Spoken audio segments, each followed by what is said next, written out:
And then we ask the question, would you be okay doing that for $1,000 or $10,000? You might say like, well, yeah, for 10 grand, I would do that.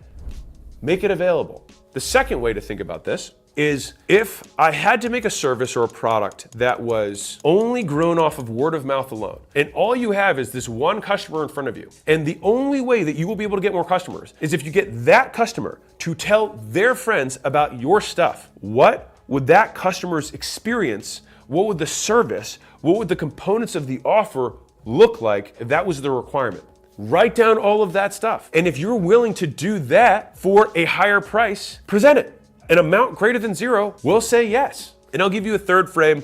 This is different than the other two, but I think that's still very valuable when you're thinking through how to make something more valuable. If we had to take everything out of it that is unscalable, but we have to make it worth 10 times as much, now how do we do it? So this gives you 3 different intellectual attack vectors to think through the value creation for making your more expensive one-on-one unscalable thing that in many times will make you more money, especially in the beginning, than your less expensive thing. And the other part of this is that it makes for great marketing. One, because you can say, hey, this is one of my clients, one of my private clients, one of my individual clients. And what that does is people are like, oh, this guy must be a little bit, has more authority, right? On top of that, when you share the learnings from those quote private clients, it gives you marketing material to actually talk about, right? And where do you think your best case studies are gonna come from?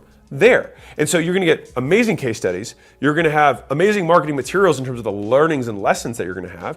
And then one of the things that I personally prefer is that these people are way cooler and they will be people that you actually end up being friends with that you like. And they're the ones who actually shift your worldview because you actually will spend more time with these people than all of these people. And that will shift you in the correct direction. Now, let's deconstruct value in a tactical way so that we can take the 3 frames that I just gave and do even more with it. Here are the 2 steps, very straightforward.